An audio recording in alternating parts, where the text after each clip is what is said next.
What will happen to America if Kamala Harris becomes president? The answer to that question is revealed in our explosive 88-page special report. And you can get it absolutely free from one of America's most truthful news sources, WorldNetDaily. Dozens of trusted experts come together to paint a shocking but accurate picture of what will become of the greatest nation on earth if Kamala Harris becomes president. Just call 8337-KAMALA or go to KamalaFreeReport.com and download your copy of Kamala's America immediately. That's KamalaFreeReport.com.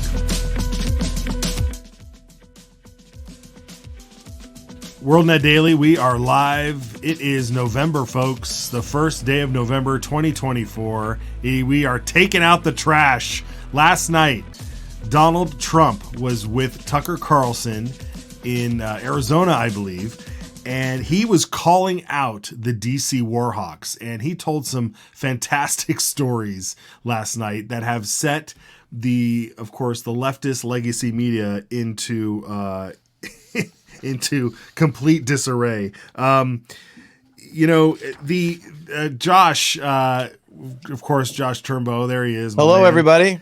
Hey, I had something for you when we talked about take out the trash. All I could hear was this. Take out the papers and the trash.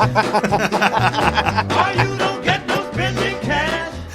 and I just thought, like, I'm ready to take out the trash. Like, aren't you? I'm so ready. Yeah. Yakety yak. Rock and roll no more. Yakety yak. Yeah. Don't talk back.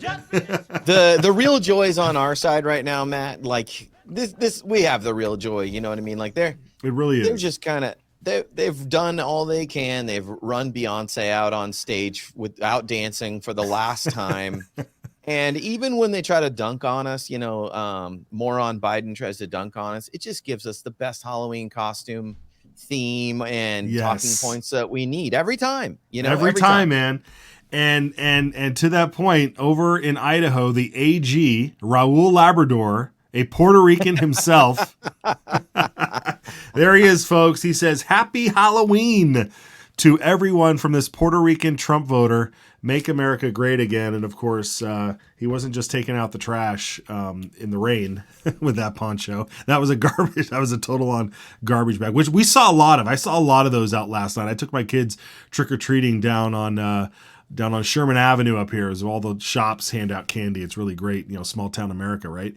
And boy, I saw a lot of people wearing garbage bags. I saw a lot of people wearing the emergency, the emergency vest outfit. Oh yeah, the garbage, cautionary vest.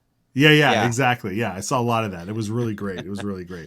Well, Matt, just so everybody knows, though, so guys, we're producing the show out of Idaho because it's going to be soon to be the reddest state in America. But we have our attorney general here is Raul Labrador, and he is a staunch and consistent conservative. But he's also a very serious person in a good way. But it's kind of different to see him tweet this kind of hilarious thing. That just shows you how far, the joke is going. That even the attorney general is getting in on it.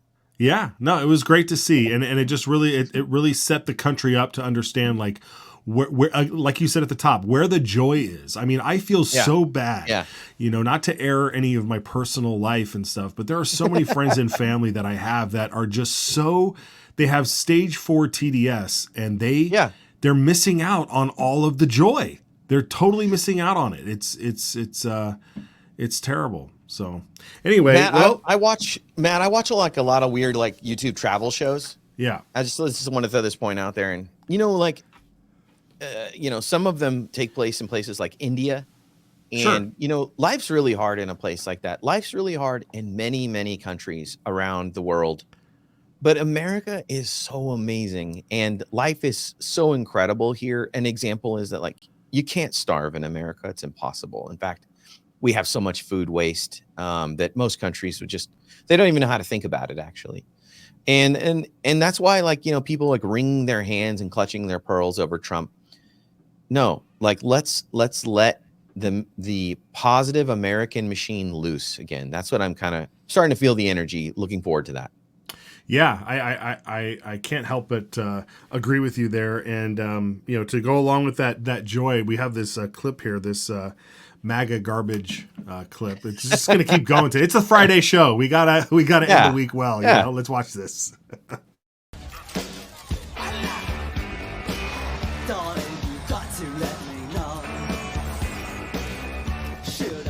or should I go? If you say that you are mine, I'll be here till the end of time. So you've got to let me know. Should I stay or should I go? It's always tease, tease, tease. You're happy when I'm on my knees. One day is fine and next is black. So if you want me off your back.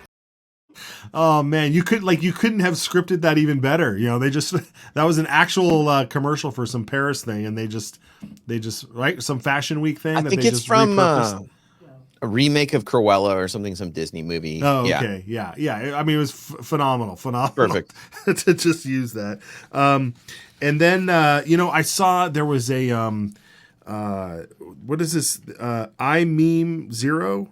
Is that the name of this X account? You got to follow these people on X, folks. If you're on X, look at this. Look at what iMeme tweeted out on X about this other Trump costume. Check this out. Happy Halloween, everybody. I love it. We're going to have an amazing Halloween. We're going to make a lot of candy, more candy than ever before.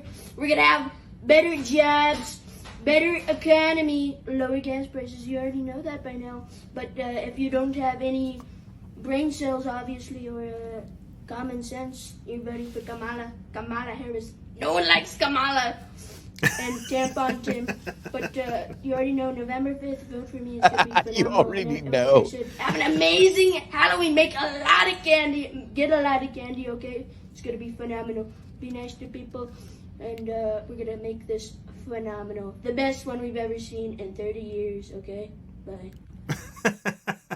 The best we've ever seen in 30 years. The kid's 14, you know. I feel like his parents must have shown this kid a lot of Trump footage because he had it nailed. Yeah, he even did. Going up with like, it's gonna be lots of candy. It's so funny because when Dana Carvey came back to SNL and he started doing the Joe Biden thing, and I remember, Dana Carvey used to do like George Bush, back the first George Bush, not W, like Will Ferrell did W Bush.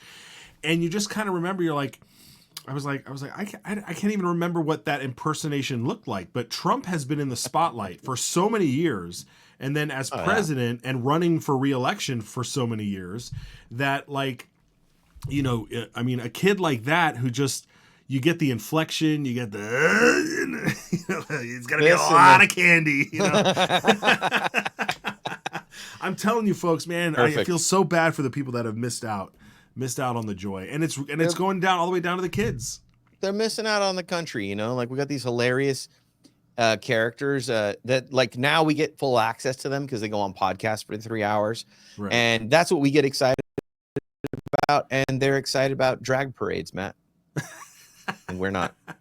Well, they keep asking, like Trump, I don't know if he was asking last night, like, who is asking for boys to play in women's sports, right? Who is asking for girls to who's asking for that? Who literally is asking their politicians for that? It reminds me of like the permissive parent. A lot of people, you'll be in the grocery store and their kid will be on the ground screaming, running in circles on the ground, and they're trying to rationalize. I think there's a meme where the mom's on the ground trying to rationalize the kid. That's the left. They're permissive to all this stuff, and they don't know how to say no anymore because, by the way, no is wrong. So all this crap runs wild. And before you know it, you got like a 6'5" or 6'7" dude swimming with girls competitively or playing volleyball. It's like I said, if we don't laugh, we cry. And if you follow WorldNetDaily on Instagram, this is where you get to see. Instagram's full of all the fun stuff too. Yeah. And this one here over on Instagram, remember the female Secret Service agents that were trying to save Trump, after he got shot. Unsuccessfully, yes. Yeah, I feel like these two girls here are doing a much better job. Let's watch this.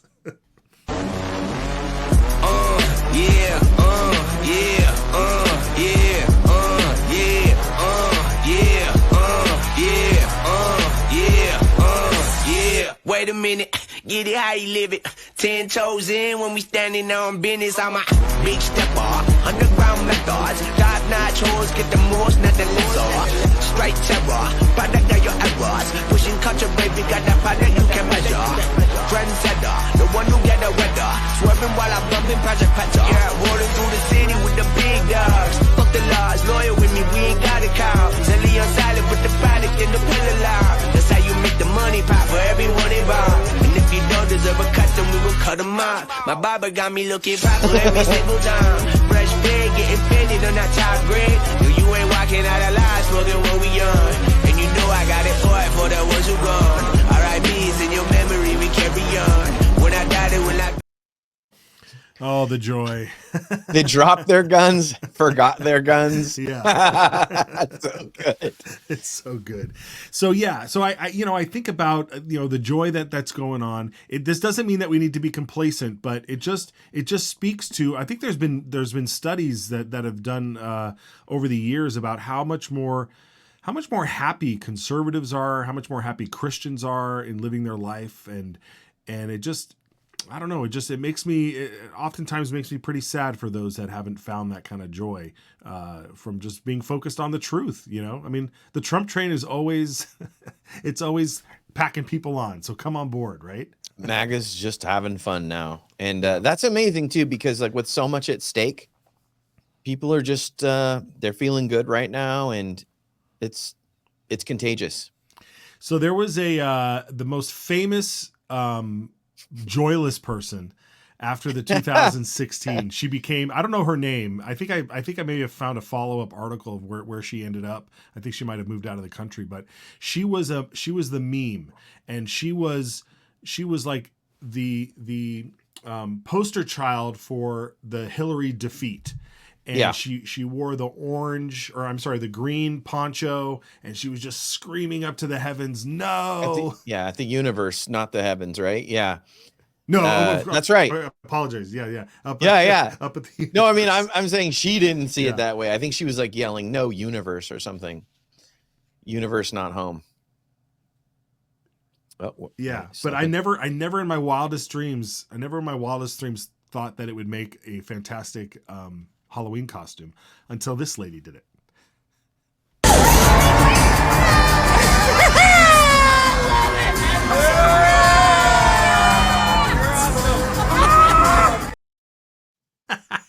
Oh man, I wish we had the original. Oh, you could probably find it pretty. You find it pretty quickly. Gang, can we pull up that original one? So good.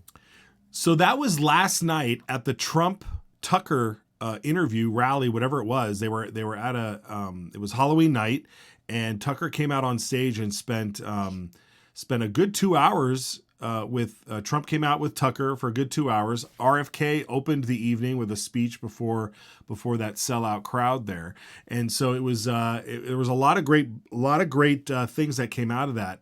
But what also happened yesterday, I think it was dropped yesterday too, was J.D. Vance was on Joe Rogan's podcast, right? So he did his 2 hours on the podcast, and or maybe 3, I don't know how long it was. But Josh, the biggest takeaway was that J.D. Vance, not only did he take the COVID shot, but he suffered a reaction from it. And we have a clip from the show from that. So I don't know if anybody's missed it. Check this out. That whole thing they pulled off with exemption of pharmaceutical companies being responsible for injuries from vaccines the vax was crazy. It's crazy because you just empower these people that have lied forever. Yeah, it does still exist. And it still exists, and that is totally insane. And I took the vax, and I haven't been boosted or anything, but the moment where I really started to get red pilled on the whole vax thing was the sickest that I've been in the last 15 years by far was when I took the vaccine. And I've had COVID at this point 5 times. I was in bed for 2 days. My heart was racing. I was like, the fact that we're not even allowed to talk about that, even, no like serious injury, but even the fact that we're not even allowed to talk about the fact that I was as sick as I've ever been for 2 days, and the worst COVID experience I had was like a sinus infection. I'm not really willing to trade that. And you don't even, everybody that I know, or a lot of people I know, they talk about the second shot that they got of the vaccine that made them really, really sick. Well, that's a side effect, and Yeah. not a side effect that we even talk about enough in this country. No, it's also, again, we're talking about companies that have a long history of lying and being forced to pay criminal fines, and then we're giving them this exemption from being responsible for any of the side effects. Yeah, and who do you think those big pharma companies donate to politically in 2024? I'll give you a big fat guess. Probably Kamala Harris. Yeah, incredible, Josh. Yeah, Matt, like this opens. Okay, so folks, if you're watching, just even based on the demographic that we know that are WorldNetDaily fans, that we are in a new time now. We used to be in a period of time where you could go to your doctor honestly and say, "Hey, should I do this?" And they in your interest would say like, "Yes, you should do this treatment," or "No, you should not." But COVID opened a new door where honest folks ask their doctor what they should do, like JD Vance, and they said, "You should get this vaccine," right?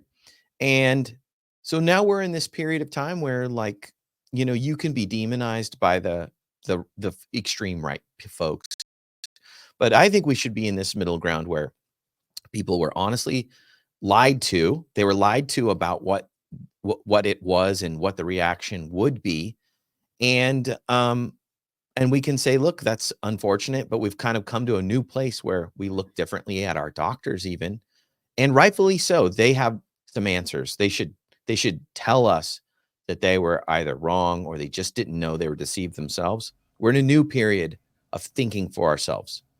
Yeah, and we need to take back control of those decisions in terms of being informed, you know, having this sort of informed consent. And when you're not informed, I remember seeing the videos where people would show up to the pharmacy to get their COVID vaccine, and they'd ask to see the insert, which an insert on a particular piece of medicine would have, you know, pages of the risks.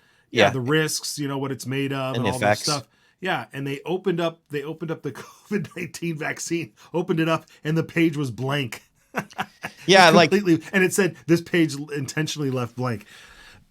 Like, I mean, bro, a pill you take for osteoporosis can give you vomiting and diarrhea and fevers, right? And that's been around for a long time. But we don't know the side effects on said treatment. No, they. I mean, we know them now because the studies are coming out, but they're not listed as being told by your doctor and stuff. And so, and this always again goes back to the power that the pharmaceutical companies have. And RFK mentioned something about, you know, stopping pharmaceutical companies from advertising on television. And I think more so that people aren't getting hooked into these. I mean, I was watching the World Series and it felt like every other commercial was a new drug that I'd never heard of. They just kept pushing all of these different drugs. I mean, I was watching with my kids, and we'd all challenge ourselves to figure out how we can say the name, you know, Mozibi and Xylonolodol and all these. Like it was hilarious. But everything on TV was pharmaceutical drug companies advertising, and what does that mean? That means they're paying money to get their product on there to the network. And when the network is receiving tons of money from the pharmaceuticals, they can't be critical. They can't report, you know, they didn't, right? And they didn't. Yeah. So let's watch this clip here of RFK talking about media lies. I said I did 4 in 19 months, and your network never let me on a single time. You're only telling one side of the story.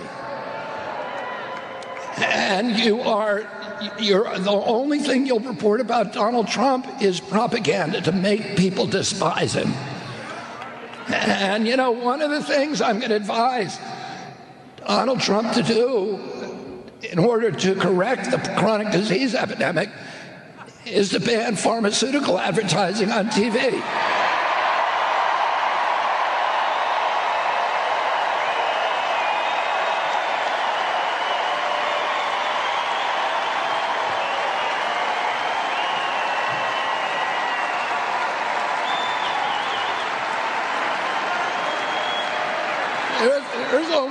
There's only 2 countries in the world that allow pharmaceutical advertising on the airwaves.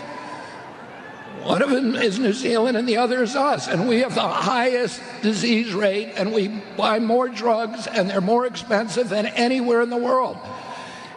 Italy spends about 1/6 that we spend on. Yeah, it's incredible, Josh, and like I said, look, it got the largest applause in front of that crowd. That was last night in front of the before the Tucker Trump interview, but he talked about it affecting our country, but it really is about the propaganda, because when you're watching Fox News or MSNBC or any of these channels and there's Pfizer commercials and pharmaceutical commercials in there, like you can't speak out against your sponsor that way. You're not going to get the money. Yeah. Matt, what it reminds me of a little bit is like some of us are not quite old enough to remember, but this reminds me of what cigarettes used to be like in the popular culture, in advertising. And there was a period of time where Americans just decided that they kind of didn't want to promote cigarettes anymore the way they had, and cigarettes left the culture effectively compared to what it was.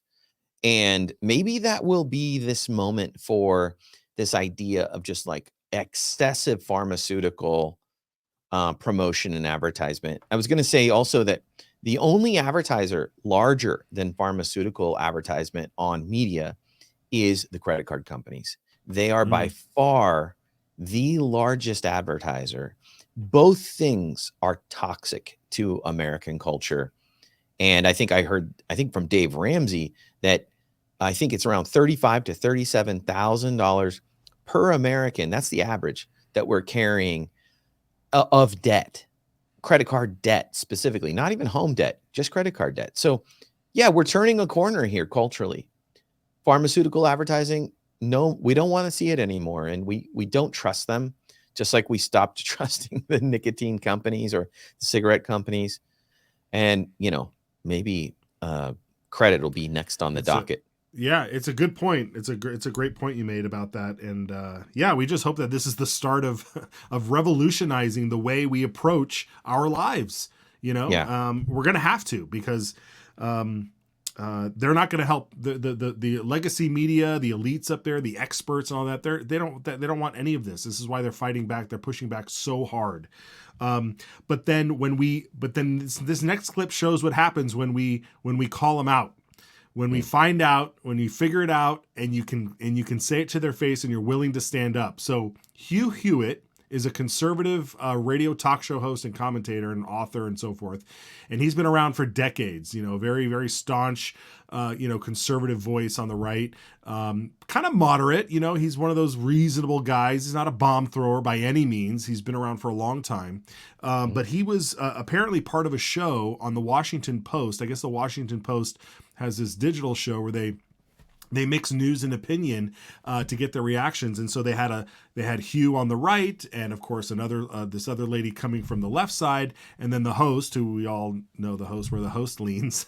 But we want to set. I had to set that up for you here, because this is a fantastic moment, for the truth. So let's watch this. Is it me, or does it seem like this week Donald Trump is laying the groundwork for contesting the election by complaining that cheating was taking place in Pennsylvania by suing Bucks County for alleged irregularities? And this is on top of his continual assertion that if he loses, it's because of cheating.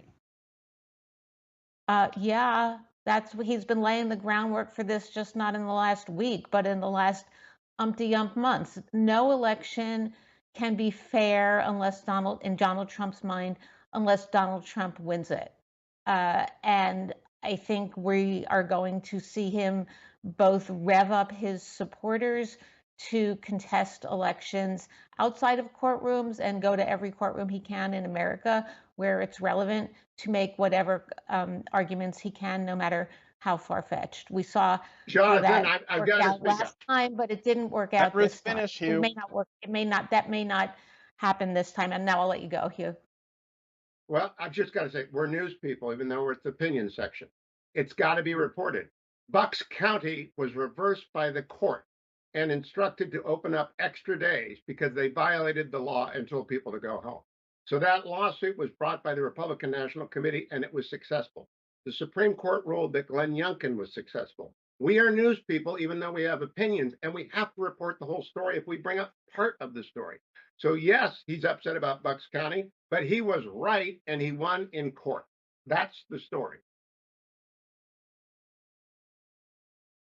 I'll let you keep going, Jonathan. No, I don't appreciate being lectured about reporting when Hugh, many times you come here saying lots of things that aren't. I will based come in back, fact. Jonathan. I'm But done. I'm done. This is the most unfair election ad I have ever been a part of. You guys are working. That's fine. I'm done.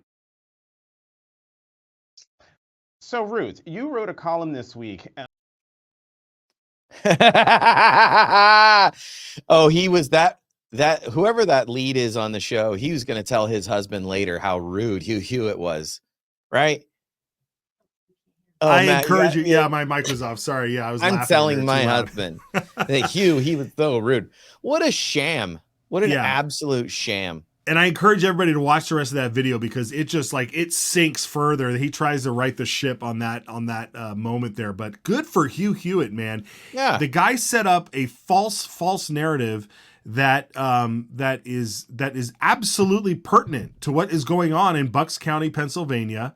You know that if you know that story, and I'm sure we're following it over there on WorldNetDaily, but if you know that story, the court came back and said, you did something illegal. You need to add extra days so people can come in and drop off their vote. Yeah, so they can come in and drop off their ballots and stuff. And so so it was completely, good for Hugh Hewitt for calling that out.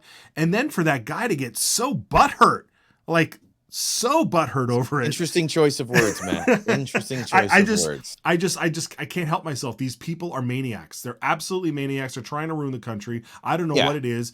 Tucker asked Trump last night, why are they doing it? Why are they doing it? And he said they're either stupid, or they're doing it out of malice. I mean, there's no other way. That would remind me of what Ben Shapiro says all the time. Two things can be true at the same time.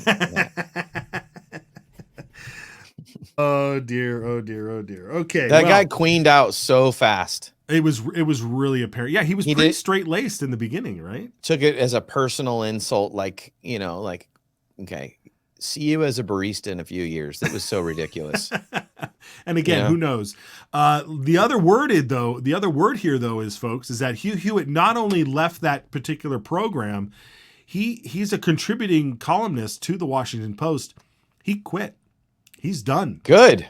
That's it. Good. Yeah, he's out. See ya. I'm not dealing with it. Now that comes on the heels of a bunch of people leaving the Washington Post because they decided not to endorse Kamala Harris. Yeah, in the race. But that being said, I mean, I think that we're going to see, and we are seeing it. There's a shift happening. We talked about it on this program before. There's a definite shift happening, and the joy, the joy is I'm feeling the joy right now. And here once again is another good example. I don't know if do we have what Trump said about Liz Cheney? Do we have a clip? Yeah, we do. Okay. Yeah, we do. Let's listen to what Trump said and then how the media is spinning it this morning. You may have seen it in your morning news. Is it weird for you to see Liz Cheney, that'd be Dick Cheney's repulsive little daughter, running against you with Kamala Harris? Well, I think it hurts Kamala a lot, actually. Look, she's a deranged person. But the reason she couldn't stand me is that she always wanted to go to war with people. I don't want to go to war. She wanted to stay in Syria. I took them out. She wanted to stay in Iraq. I took them out. I mean, if it were up to her, we'd be in 50 different countries. She's a radical war hawk. Let's put her with a rifle standing there with 9 barrels shooting at her, okay? Let's see how she feels about it. When the guns are trained on her face. They're all war hawks when they're sitting in Washington in a nice building saying, oh, gee, let's send 10,000 troops right into the mouth of the enemy. But she's a stupid person. And I used to have, I'd have meetings with a lot of people, and she always wanted to go to war with people. Yeah. Oh, so true. Every word that he said was so true.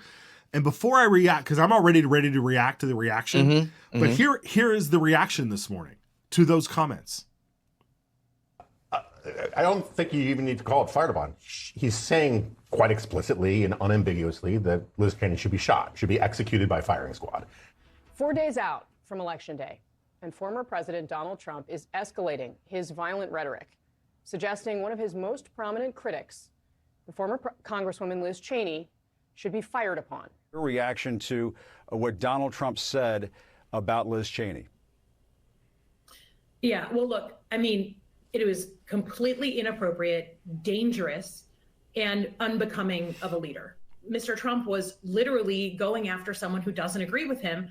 So it shouldn't be a surprise when people come on TV and feel the need to agree with him. As 9 barrels, when he says 9 barrels shooting at her, that obviously evokes images of a firing squad. It evokes images of an execution. Let's execute a political opponent who happens to be a woman. Because I don't like her. Jonah Goldberg. Oh, Jonah Goldberg. Are you kidding me? He is the epitome of garbage. If we want to call people garbage, oh my God. Matt, Tucker Carlson has said this for a long time, and Trump is saying it himself. And I think we're starting to take the gloves off on this idea that these people are stupid. That's the key. They are willfully stupid. In the classic Trumpism, and now here, I don't want to be them and just defend Trump. I'll say this one thing. I've never seen a firing squad where they give the other person who's going to be shot a gun as well. And that's in the comment, like put a gun in her hands. And then it's a Trumpism. That's what I would guess that it is. And in the classic way, and it doesn't matter. Any way he's going to say it, they're going to spin it. What he was saying, Josh, what he was saying was in his own way, even though I've heard this argument before, when they've said it, I've heard it being said about Lindsey Graham. Send your kid in there, Lindsey Graham. Why don't you pick up a rifle and head over to Ukraine, Lindsey Graham? Like that is what he said there not only was so true, but it was honoring to the sacrifices that actual military folks have been giving their lives for. They're actually military folks who sign the dotted line, handing their life over to this country, who go over there and go under the conditions that Trump laid out there. That is what he's saying. He's saying, Liz Cheney, there's never a war you never want to sign up for. Well, because you get to send these guys over and they have to sit through and endure the things that I say you should go over and endure. And having 9 guns trained on you when you're in Shock Valley, Afghanistan, under heavy fire, and you can't get your ass out of there. That is what he's saying. You get your ass over there into Afghanistan, and you take it on and see if you want to keep voting for war, because all it is death, and that's all he's been talking about. It's preposterous. And the media, Jonah Goldberg, every single panelist on that CNN panel are atrocious traitors, and they should just be ignored completely. Like it's completely the moral character of these people. They have none. I'm embarrassed that I spent what 3 or 4 months reading Jonah Goldberg's books.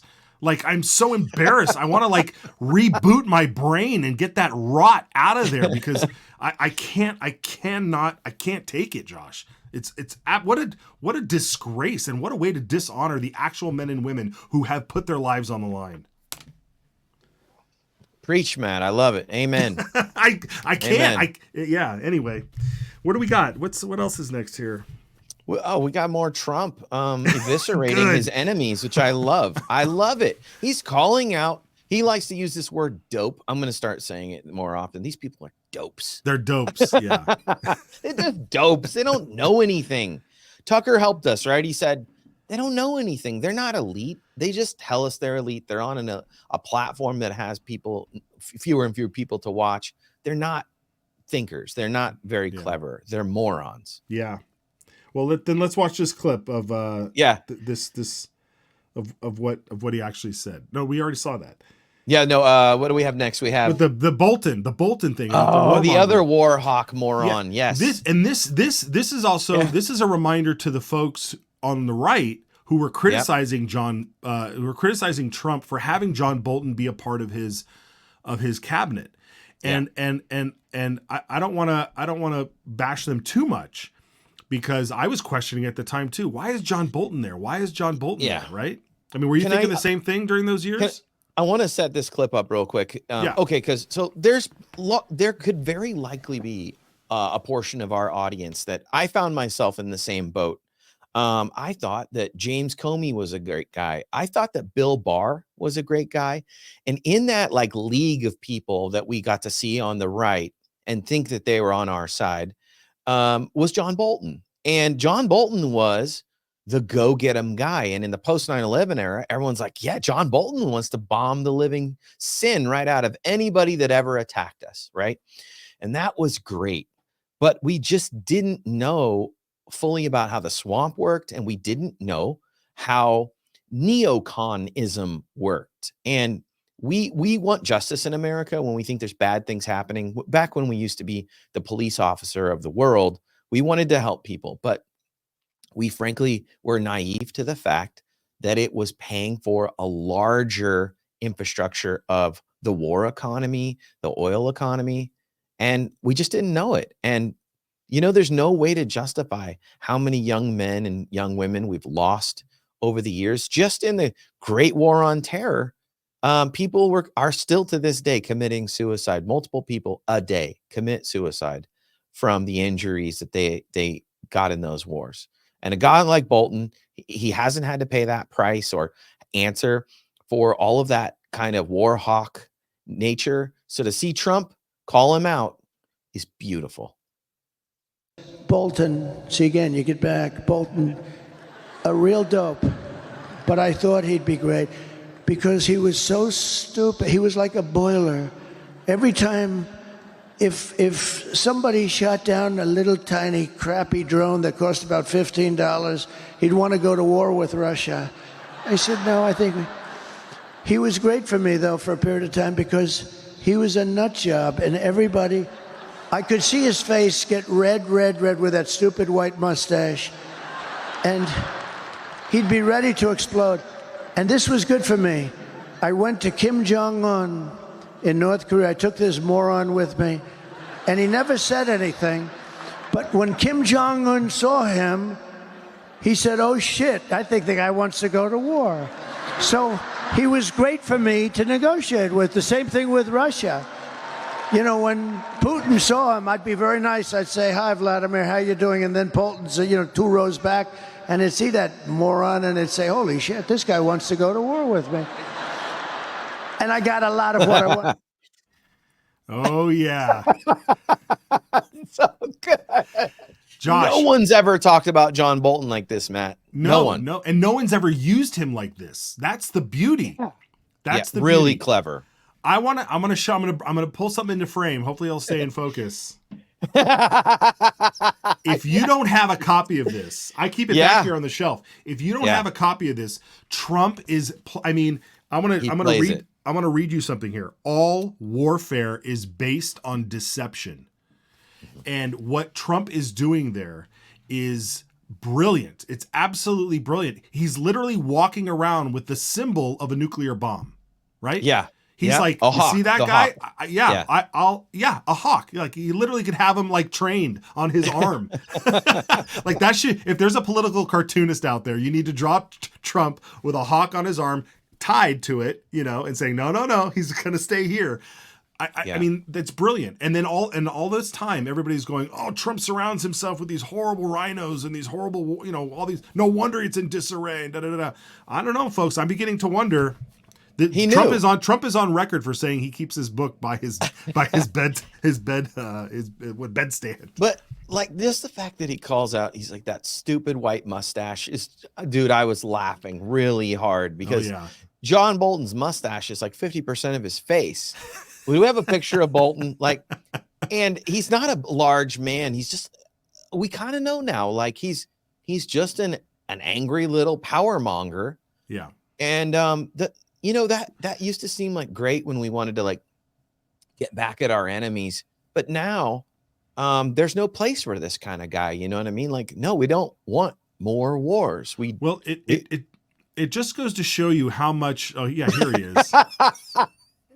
He looks like a Muppet caricature or something. You know what I mean? Yeah, Sam the Eagle. Yeah. Oh, dude, he literally looks like Sam the Eagle. Yeah. No, came first. Sam the Eagle came first, but I think John Bolton was. And like, look, for our audience, that's like the older folks, this doesn't make sense, right? Like we didn't know before that Bolton was just an a-hole that wanted war at all costs. We didn't know that. We thought this guy's got our defense in mind. And it was easy to do that because the Democrats were so complacent, right? They would just let us get attacked all over the world. We'd get attacked, famously in Libya, right? With the attack on the embassy there. The Democrats can't seem to ever find the button that says respond or protect our troops. They can't find it. And so we liked a guy like Bolton because he's like, bomb the country. How dare they? I mean, look, in post 9/11, right after 9/11, when the country was on a high and we were all warhawks, we were all trying to defend ourselves. Yeah. And they took advantage of that. And we were propagandized as well. I mean, you have to admit, you're thinking, oh yeah, well, yeah, we need the Patriot Act. We need this security. We need a way to fight these. All the agencies should be talking to each other and working as one. Now I'm thinking to myself, holy cow, no, everybody needs to work on their own stuff and talk to each other when necessary, because all they did was create this deep state that Chuck Schumer has said, if you mess with, they've got 7 ways to Sunday of getting back at you. You make a good point, Matt. We kind of fell for this trap where like, hey, everybody, you should talk to each other. And we didn't realize that like this super laser of focus was going to do this, right? It was going to go and look right back at the American public in a treasonous way and go, you know what the biggest threat to us globally is? Ourselves. Mm-hmm. The fact that we let them say that, and now here we are, we're at this point where they even a presidential candidate challenging them, he's a threat. And man, we got to get past it the only way possible, which is a change of power, if possible. If possible. And that means you got to vote. I mean, look, we talk about how much of a high we're on. The polls are showing this, the polls are showing that. People are early voting. Where are the men? Are the men going to vote? Yeah, men are now polling. Studies are showing, data is showing that.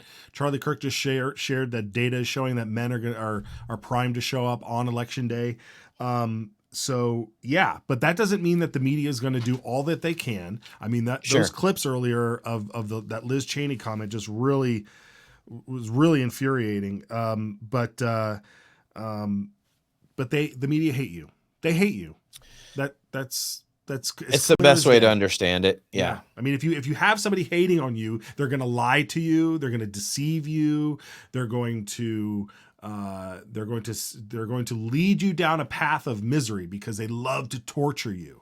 And Jimmy Kimmel on his show the other night told Trump voters this. Let's watch this clip. I don't know if you guys know about this, but we have an election coming up on. I feel pretty relaxed about it. I've really been enjoying the week. It's in times like these, it's important to remember that cannabis is legal in our state. But you have to vote.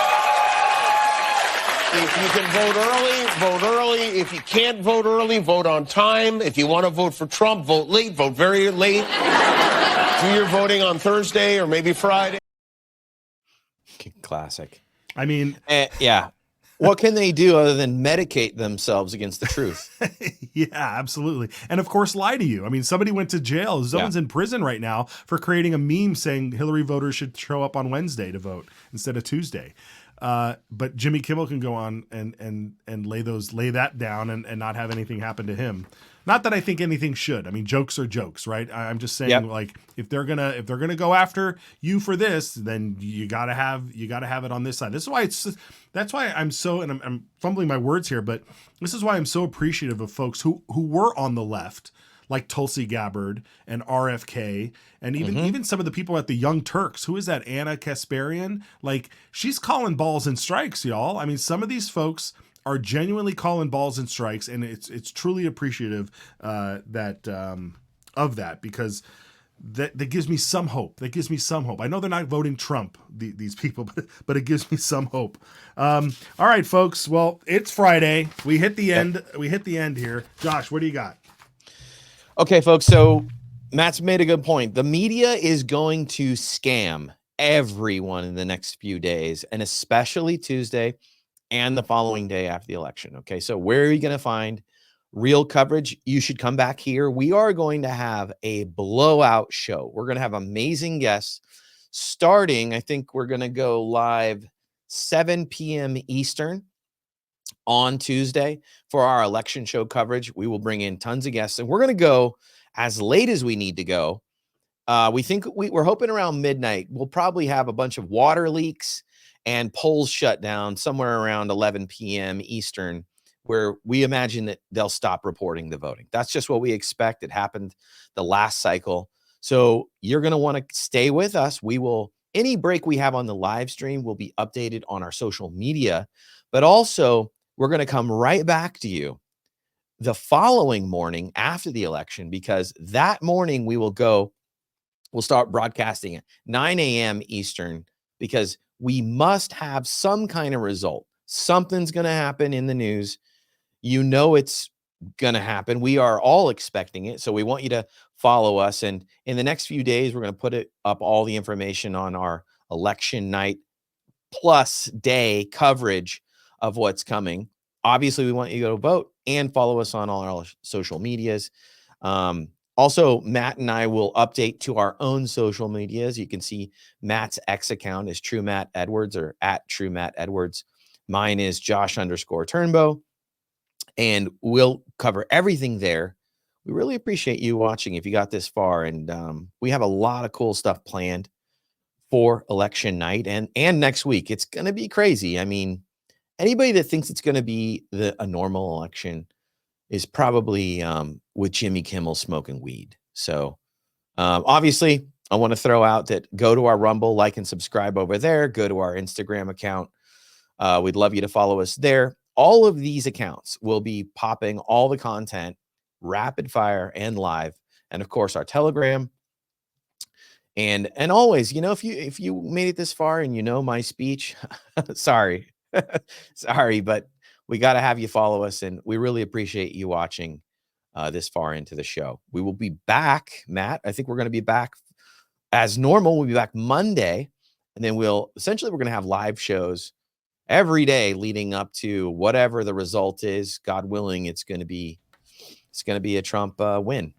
Yeah, I can't wait for the election night. That's going to be a lot of fun, and Monday will be good. We'll be leading into that. So, so this weekend, break out your copy of The Art of War. I can see Matt's reading. You can find out exactly where we are in the timeline by reading this. All right, Josh, thank you, my friend. Really good out there, folks. Stay alert. Get out, vote. I know there's a lot of states. Today's the last day to do early voting or drop off your ballots or such. But have a plan on Tuesday to vote. Make sure you are ready to vote. Don't take this as like, oh, you're just going to go through the drive-through and pick up some tacos. Like, no, you're going to be ready. Vote. Yeah, you're going to vote. Take the time to go do your duty. That's all we're asking. We're asking. So stay in line and go vote. All right. We will see you here on Monday. Have a great weekend. Take care. God bless. Thanks, everybody.